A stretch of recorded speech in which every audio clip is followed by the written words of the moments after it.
Mi familia me gritó que estaban hartos de mi presencia y que deseaban que desapareciera. Así que lo hice. También desapareció mi cuenta bancaria, sus tarjetas de crédito y la casa donde vivían gratis. Ahora me ruegan que vuelva porque no pueden pagar ni la luz. Soy un hombre de 32 años que cometió el error de amar a su familia a través de su billetera. Durante una década, fui el cajero automático, el chofer, el administrador de crisis y el saco de boxeo emocional de mis padres y mis dos hermanos menores. Yo pagaba la hipoteca de la casa familiar, las cuotas de los autos de mis hermanos y hasta los caprichos de mi madre, todo mientras ellos me trataban como un extraño molesto que interrumpía su paz con mis consejos sobre ahorro. Todo explotó el mes pasado durante la cena de cumpleaños de mi padre. Tras un comentario mío sobre el gasto excesivo en un viaje que yo no podía costear, mi hermano mayor me gritó que era un tacaño egocéntrico y mi madre añadió, con una frialdad que me rompió el alma, que todos estarían mucho mejor si yo simplemente desapareciera de sus vidas. Mi padre asintió en silencio. Me dolió, pero luego sentí una claridad quirúrgica. Me levanté de la mesa, me fui sin decir palabra y decidí cumplir su deseo al pie de la letra. Sin embargo, lo que ellos olvidaron en su arrebato de odio es que su paz estaba financiada al 100% por mi esfuerzo. Cerré las cuentas conjuntas, cancelé los seguros, puse la casa a la venta, está a mi nombre, y me mudé a otra ciudad sin dejar rastro. Ahora que las facturas están llegando y los autos están siendo embargados, dicen que no quisieron decir eso. Pero es tarde. Esta es la historia de cómo mi desaparición se convirtió en su ruina financiera y en mi libertad absoluta. Antes de comenzar este relato, queremos agradecer de corazón a todas aquellas personas que se suscribieron a este humilde canal. También quisiéramos saber desde dónde nos estás viendo el día de hoy y qué estás haciendo mientras escuchas esta historia. Si te gusta este tipo de videos, no olvides suscribirte a este canal si aún no lo hiciste, darle manita arriba y activar las notificaciones para que YouTube te avise cada vez que subimos un video nuevo. A mis 32 años, me di cuenta de que mi familia no me veía como un ser humano, sino como un sistema operativo de soporte vital. Soy ingeniero de software senior, un trabajo que me permite ganar una cifra que para mis padres era inimaginable, pero que para mí representaba noches sin dormir y un estrés constante. Mi pecado original fue ser el hijo exitoso que quiso compensar las carencias del pasado. Cuando mi padre perdió su negocio hace 10 años, yo apenas empezaba mi carrera. Con mis primeros ahorros salvé la casa familiar del embargo. En ese momento, las lágrimas de gratitud de mi madre me hicieron sentir que era mi propósito en la vida. Qué equivocado estaba. Esa gratitud duró exactamente 6 meses, después se convirtió en una expectativa y finalmente en un derecho adquirido que no aceptaba cuestionamientos ni demoras. Durante la última década, mi rutina era agotadora. Trabajaba 10 horas al día para que mi hermano menor, Mateo, pudiera encontrarse a sí mismo en viajes por Europa que yo pagaba, o para que mi hermana, Sofía, mantuviera un estilo de vida de influencer sin tener un solo ingreso real. Mis padres vivían en la casa que yo mantenía, con empleada doméstica y suscripciones de lujo, mientras yo vivía en un apartamento pequeño cerca de mi oficina para ahorrar combustible. Cada vez que intentaba hablar de presupuestos en las cenas familiares, el ambiente se tensaba.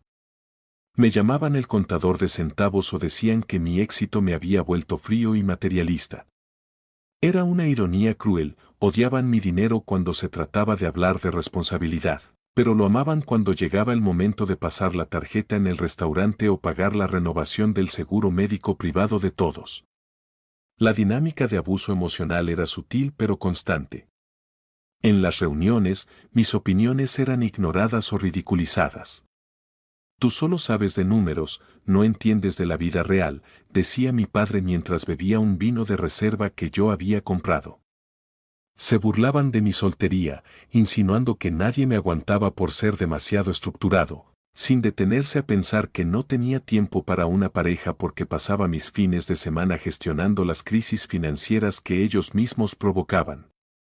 Yo era el pilar que sostenía un edificio que me despreciaba por ser de concreto y no de seda. Me sentía solo en medio de una multitud de personas que llevaban mi sangre, pero que solo se acercaban a mí para pedirme el código de transferencia o para quejarse de que el nuevo modelo de auto que les compré no era del color exacto que querían. El resentimiento creció silencioso en mi pecho, como una grieta en una represa. Empecé a notar que ni siquiera me llamaban para saber cómo estaba, las llamadas siempre empezaban con un hola, oye, fíjate que se rompió la tubería. O necesito que me deposites para el regalo de... Me convertí en un fantasma que emitía billetes. La gota que colmó el vaso fue ver a mi madre organizar una fiesta sorpresa para el cumpleaños de mi padre, invitar a todos sus amigos y parientes y olvidar mencionarme que yo debía asistir. Me enteré porque la factura del catering llegó a mi correo electrónico personal. Cuando reclamé, ella simplemente dijo, es que siempre estás tan ocupado y de mal humor con tus temas de dinero que pensamos que estaríamos más relajados sin ti.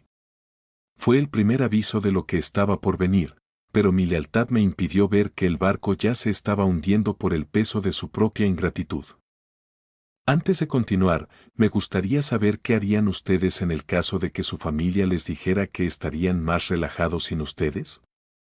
1. ¿Lo tomarían como un chiste? O 2. ¿Aceptarían lo que les dijeron y desaparecerían de sus vidas? Dejen sus pensamientos en la caja de comentarios. El cumpleaños de mi padre fue el escenario del fin de mi paciencia.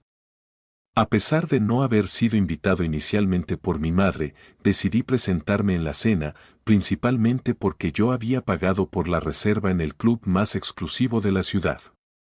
Al llegar, las caras no fueron de alegría, sino de incomodidad.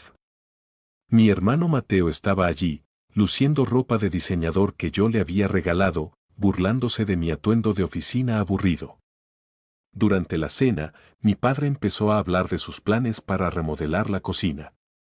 Será un gasto de unos $20,000, pero la casa lo necesita para revalorizarse, dijo con una soltura que me dejó helado.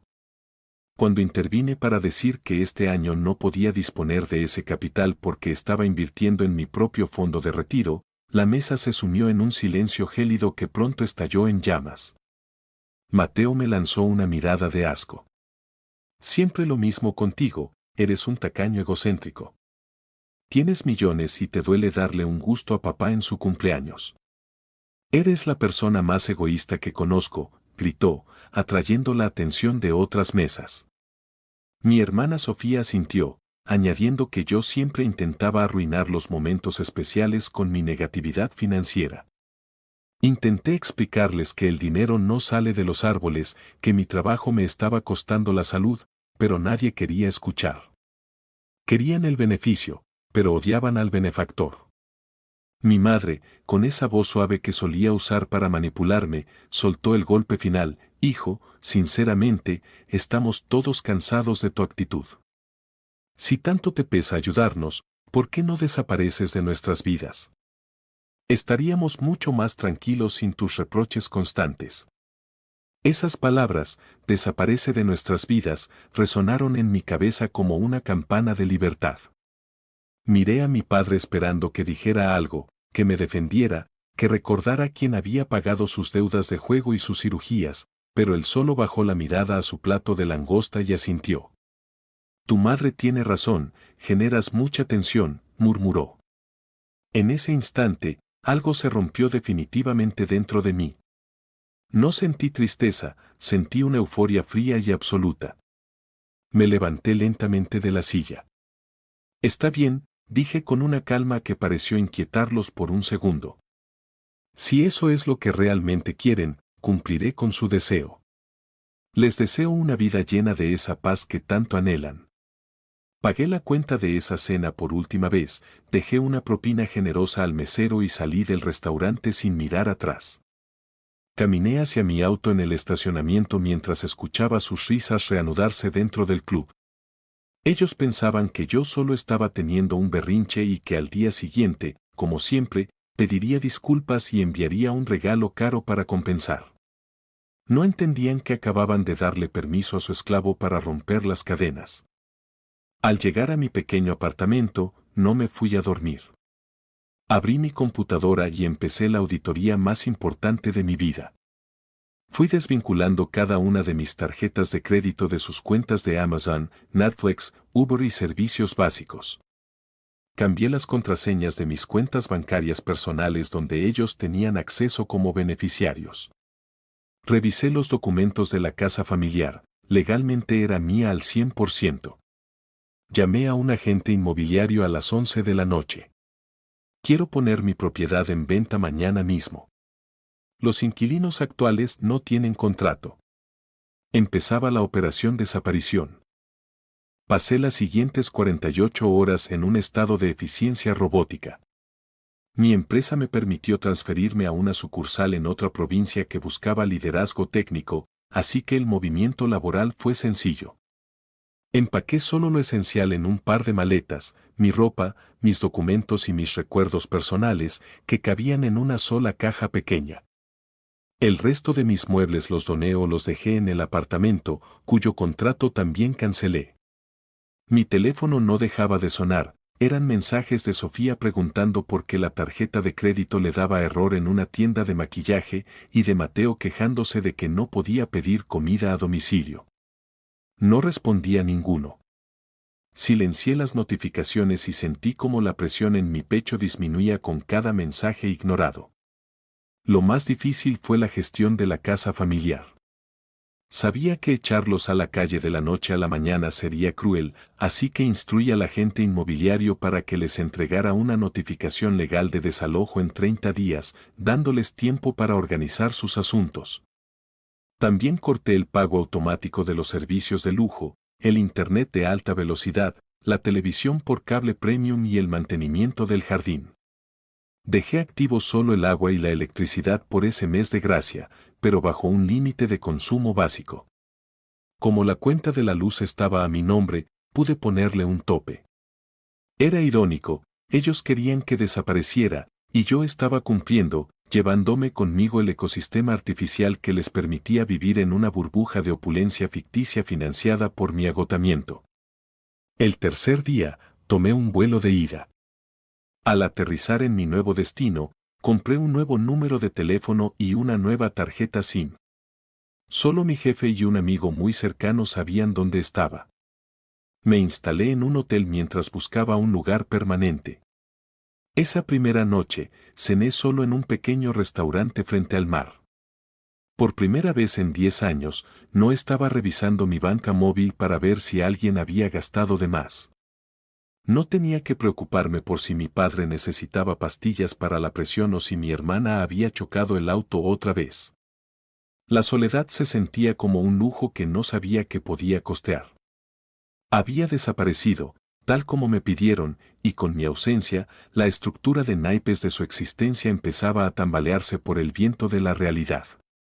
La verdadera satisfacción llegó cuando revisé los correos electrónicos de la administración de la casa. El agente inmobiliario me informó que mi familia había recibido la notificación y que el caos era absoluto. Al parecer, mi madre intentó llamarme cientos de veces y al no obtener respuesta, fue a mi antigua oficina, solo para que le dijeran que yo ya no trabajaba allí y que no tenían permitido dar información sobre mi paradero. Estaban atrapados en una casa que ya no era suya, con servicios que se apagaban uno a uno y sin acceso al flujo constante de dinero al que estaban acostumbrados. Ellos querían mi desaparición, pero no calcularon que mi presencia era lo único que mantenía la gravedad en su mundo.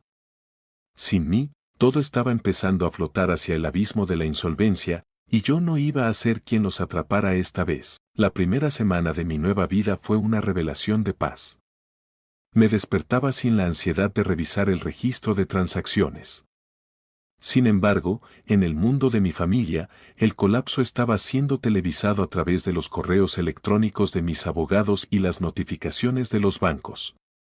Mi madre logró contactar con mi mejor amigo, Lucas, llorando y gritando que yo era un monstruo por dejarlo sin apoyo. Lucas, siguiendo mis instrucciones, simplemente le recordó sus propias palabras: ustedes le pidieron que desapareciera. Él es un hombre de palabra y muy eficiente. Cumplió con su deseo al pie de la letra. ¿De qué te quejas ahora? Según Lucas, mi madre se quedó sin palabras por un minuto antes de empezar a exigir dinero para pagar la comida de la semana. Lucas colgó. Fue entonces cuando empezaron a llegar los correos electrónicos de mis hermanos a mi dirección de trabajo, la cual no pude cambiar tan fácilmente. Mateo me escribió un mensaje lleno de furia: no puedes hacernos esto, es ilegal. El auto que manejo está a tu nombre, pero me lo diste. El banco vino a buscarlo hoy porque no se pagó la cuota. Eres un traidor. Yo sonreí frente a la pantalla. El auto no era un regalo, era un préstamo que yo pagaba mensualmente, y como decidí dejar de pagar, la financiera simplemente ejecutó la garantía. Sofía, por su parte, intentó un enfoque diferente, enviándome correos llenos de arrepentimiento fingido: hermanito, perdona a mamá, ella estaba estresada. Por favor, desbloquea mi tarjeta, tengo que pagar la renta de mi estudio y no tengo a quien más acudir. Te extraño mucho. Borré ambos correos sin pestañear. Lo que ellos aún no asimilaban era que su paz familiar se basaba en mi esclavitud financiera. Mi padre, el hombre que asintió cuando me dijeron que me fuera, tuvo que enfrentar la realidad de que su jubilación mínima no alcanzaba ni para cubrir el impuesto a la propiedad de la casa en la que vivían. Me enteré por mi abogado que intentaron poner un amparo legal para evitar el desalojo, alegando que eran personas dependientes. Pero como yo tenía pruebas de que mis hermanos eran adultos sanos de 28 y 26 años que simplemente se negaban a trabajar, y que mis padres tenían propiedades menores a su nombre que habían estado alquilando en secreto mientras yo pagaba todo, el juez desestimó su petición de inmediato. La red de mentiras en la que vivían se estaba deshilachando bajo el escrutinio de la ley. Pasé ese fin de semana explorando mi nueva ciudad. Compré muebles nuevos, esta vez a mi gusto y no pensando en qué le parecería a mi madre. La libertad financiera no es tener mucho dinero, sino no tener a nadie que te lo drene con culpa y manipulación. Empecé a dormir 8 horas seguidas por primera vez en años. Mi piel mejoró, mi humor cambió y mis nuevos colegas empezaron a conocerme como un tipo relajado y amable, muy lejos de la imagen de tacaño amargado que mi familia había proyectado sobre mí. Mientras tanto, en mi antigua ciudad, el tiempo corría. Faltaban 15 días para el desalojo definitivo. Mi familia estaba descubriendo que la comida no aparecía sola en el refrigerador y que la negatividad que yo traía era en realidad el combustible que mantenía sus vidas en marcha. A medida que se acercaba la fecha límite del desalojo, la desesperación de mi familia escaló de la furia a la locura. Como no podían contactarme directamente, empezaron a publicar en redes sociales. Mi hermana Sofía subió un video llorando, sin mencionar mi nombre pero hablando de un pariente cruel que dejaba a sus ancianos padres en la calle. Curiosamente, el video tuvo el efecto contrario al que ella esperaba. Algunos amigos comunes, que sabían cuánto me habían explotado, empezaron a comentar la verdad: es el pariente que les pagó todo por 10 años mientras ustedes lo trataban como basura. El video fue borrado en menos de una hora. La verdad es el peor enemigo de un manipulador, y mi familia estaba descubriendo que ya no tenían el control de la narrativa. Mi hermano Mateo intentó localizarme físicamente. Fue a mi antiguo edificio de apartamentos y trató de sobornar al portero para obtener mi nueva dirección, pero el portero, a quien yo siempre traté con respeto y ayudé con los estudios de su hijo, lo echó del lugar. Entonces, Mateo cometió el error de ir a la casa de mis antiguos suegros, la familia de una exnovia con la que terminé hace años, pensando que yo podría estar allí. Fue patético. Estaban quemando todos sus puentes sociales en un intento desesperado de recuperar al cajero automático. Mientras tanto, mi abogado me informó que mis padres habían intentado vender los muebles de la casa, que también legalmente me pertenecían por factura. Tuve que enviar una orden de cese y desistimiento para evitar que desmantelaran la propiedad antes de la venta. La noche del día 15, recibí un mensaje de voz en mi correo profesional de parte de mi padre. Su voz no era la del hombre arrogante de la cena, sino la de un anciano derrotado. Hijo, sé que cometimos un error. No sabíamos lo que decíamos. Estamos en la oscuridad, la luz se cortó hoy porque excedimos el límite que pusiste. Tu madre está muy mal. Por favor, llámanos. No tenemos a dónde ir. Mateo y Sofía no encuentran trabajo y no tenemos dinero ni para el depósito de un alquiler pequeño. Te lo ruego, por la memoria de cuando eras niño. Sentí una punzada de dolor, pero recordé su silencio cómplice en la cena. Recordé cómo asintió cuando me dijeron que desapareciera. La memoria de mi infancia era precisamente lo que me daba fuerzas, recordaba cuántas veces me hicieron sentir insuficiente a pesar de mis esfuerzos. Esa noche no pude dormir bien, pero no por culpa, sino por el proceso de desintoxicación emocional. Me di cuenta de que mi familia estaba experimentando por primera vez las consecuencias naturales de sus actos. Si yo cedía ahora, el ciclo de abuso nunca terminaría. Estaba enseñándoles la lección más valiosa de sus vidas: el respeto es la base de cualquier relación y el dinero es un recurso, no una obligación familiar. Mi abogado les hizo una oferta final: yo les daría una suma única de dinero, suficiente para 6 meses de alquiler en un apartamento modesto y comida básica, con la condición de que firmaran un documento de renuncia a cualquier reclamo futuro y que no volvieran a contactarme jamás. Era su paquete de salida de mi vida. La pelota estaba en su cancha, pero su orgullo todavía les impedía aceptar la realidad de su nueva pobreza. El silencio que siguió a mi oferta fue denso. Mi abogado me dijo que mis hermanos estaban presionando a mis padres para que no firmaran, convencidos de que si resistían un poco más, yo me quebraría y volvería a pagar por todo como siempre lo había hecho. Estaban apostando con el techo de sus padres, esperando que mi culpa fuera más fuerte que mi determinación. Fue una jugada arriesgada y estúpida. Durante esos días, puse la casa en subasta rápida. Un inversor se interesó de inmediato y la venta se concretó en tiempo récord. El nuevo dueño no era tan paciente como yo, él quería la propiedad vacía en la fecha acordada y no tenía ningún vínculo emocional con ellos. El tiempo de mi desaparición bondadosa se estaba transformando en una expulsión forzosa por parte de terceros. Mientras tanto, en mi nueva ciudad, empecé a salir con mis nuevos compañeros. Fue refrescante hablar de libros, de código, de planes de viaje, sin que nadie me pidiera dinero al final de la noche. Descubrí que era una persona divertida cuando no tenía el peso del mundo sobre mis hombros. Incluso empecé a ir al gimnasio y a cocinar mis propias comidas saludables. Mi vida era sencilla, pero era mía. Me di cuenta de que durante 10 años no tuve una identidad propia, yo era solo el proveedor. Ahora, al haber desaparecido de su radar, estaba apareciendo finalmente en mi propia vida. El contraste entre mi paz y su caos era la prueba definitiva de que la separación era necesaria para mi supervivencia. El día 25 del mes de gracia, mi madre intentó una última jugada maestra.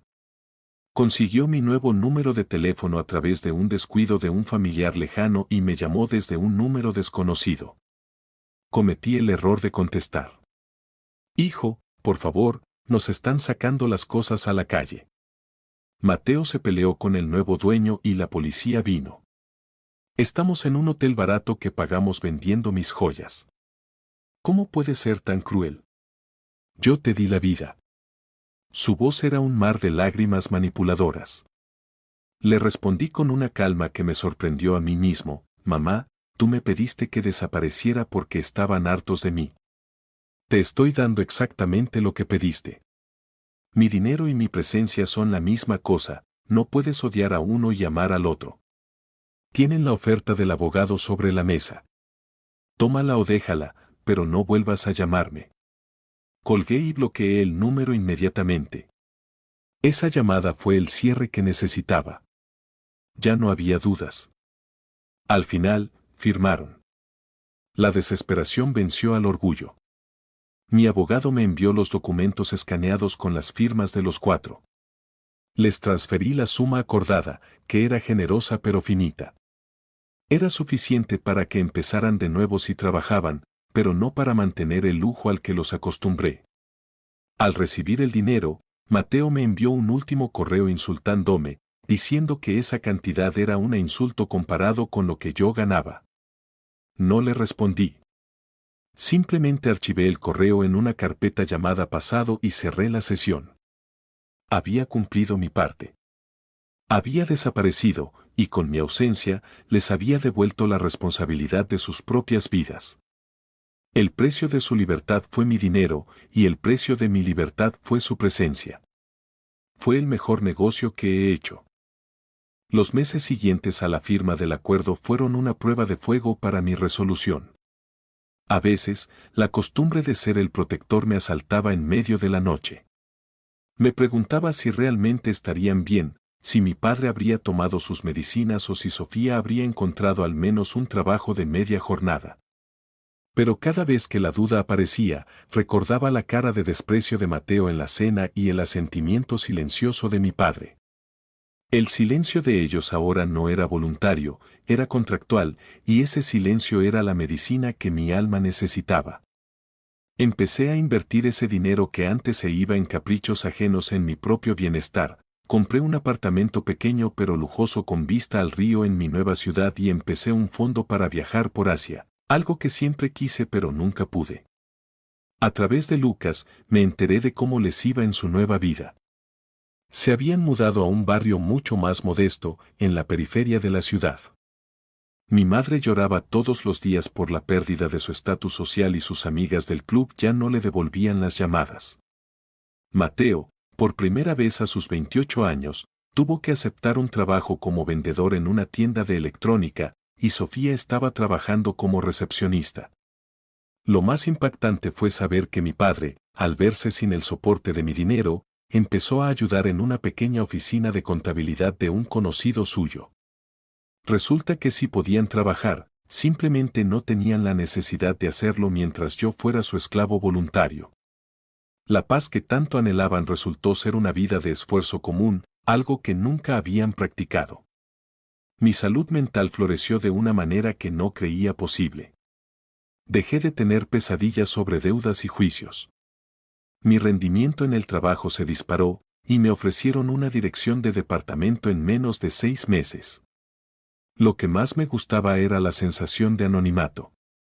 En mi nueva ciudad, nadie me conocía como el tipo rico que mantiene a su familia parásita. Soy simplemente el ingeniero del 5º piso que siempre saluda en el ascensor. Esa simplicidad era mi mayor tesoro.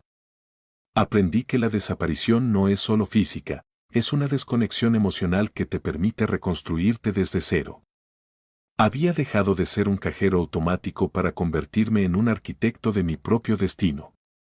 A veces, veía fotos de ellos en redes sociales a través de cuentas falsas, solo por curiosidad técnica. Se veían diferentes. Menos glamurosos, más cansados, pero también más reales. Mi madre ya no lucía joyas caras y mi hermano ya no posaba en restaurantes de lujo. Estaban viviendo la vida que les correspondía según su propio esfuerzo y aunque era dura, era honesta. No sentí alegría por su sufrimiento, sino una profunda satisfacción por haber roto la codependencia. Les había dado el regalo más duro pero necesario, la realidad. El dinero que desapareció con mi partida no era un castigo, era la eliminación de una muleta que los estaba atrofiando. Yo ya no era el villano de su historia, era el personaje que finalmente les obligó a crecer, aunque ellos prefirieran seguir viéndome como el hijo que los abandonó. Un año después de mi desaparición, recibí una carta física en mi nueva oficina. No tenía remitente, pero sabía que era de ellos. Por un momento, dudé en abrirla, temiendo que fuera un nuevo intento de manipulación o un drama legal. Pero la curiosidad venció. Era una carta de mi padre. No pedía dinero, no había amenazas. Era una reflexión escrita con una letra temblorosa. Hijo, ahora entiendo lo que quisiste decir con auditar la vida. Estamos viviendo en un lugar pequeño, y aunque al principio te odiamos con todas nuestras fuerzas, hoy nos dimos cuenta de que no sabíamos quiénes éramos sin tu billetera. Mateo y Sofía se odian porque ahora tienen que compartir gastos y se dan cuenta de lo egoístas que fueron el uno con el otro. Tu madre ha dejado de fingir que somos ricos. Yo solo quería pedirte perdón por no haber dicho nada esa noche. El silencio fue mi mayor pecado. No respondí a la carta, pero la guardé. Fue el primer momento de validación real que recibí en toda mi vida. No borraba 10 años de abuso, pero era un reconocimiento de que mi desaparición había tenido un propósito pedagógico. Sin embargo, no me engañé pensando que todo estaba arreglado. El perdón no significa restauración. Yo seguía siendo el hombre que tuvo que huir para ser respetado, y ellos seguían siendo las personas que solo valoraron mi aporte cuando éste dejó de existir. La distancia seguía siendo mi única protección. Mi padre admitía su culpa, pero no ofrecía una solución, solo el peso de su arrepentimiento sobre mis hombros. Y yo ya no estaba en el negocio de cargar pesos ajenos. Ese mismo mes, conocí a alguien. Una mujer llamada Elena, que trabajaba en arquitectura y que tenía una historia de independencia similar a la mía. Cuando le conté mi pasado, me miró con una mezcla de respeto y comprensión. Hiciste lo correcto, me dijo. A veces, la única forma de salvar a una familia es dejándola caer para que aprendan a caminar solos. Fue la primera vez que pude compartir mi historia sin sentir que era el malo. Con Elena, aprendí que las relaciones pueden ser de apoyo mutuo y no de drenaje constante. Mi desaparición de la vida de mis padres abrió el espacio necesario para que alguien nuevo y saludable apareciera en la mía. El vacío que dejó mi familia fue llenado por una vida que yo mismo elegí y cultivé. Mirando hacia atrás, me doy cuenta de que la frase desaparece de nuestras vidas fue el mejor regalo que me pudieron hacer. Me dieron la excusa perfecta para hacer lo que siempre quise pero nunca me atreví por culpa. Mi familia quería paz sin mi presencia, y yo quería paz con mi esfuerzo. Ambos obtuvimos lo que pedimos, aunque ellos no imaginaron que la paz venía con una factura que no podían pagar. El dinero que desapareció con mi partida está ahora invertido en un futuro donde el respeto es la moneda principal. He aprendido que no puedes comprar el amor de tu familia, pero ciertamente puedes dejar de financiar su desprecio. Mi historia en Reddit termina aquí, no con una reconciliación de película, sino con la tranquilidad de un hombre que finalmente se encontró a sí mismo después de perderse en los deseos de los demás. Hoy me desperté en mi apartamento, con el sol entrando por la ventana y el silencio absoluto de una casa que no me exige nada. Han pasado 2 años desde que me levanté de aquella mesa en el club exclusivo. Mi vida es irreconocible.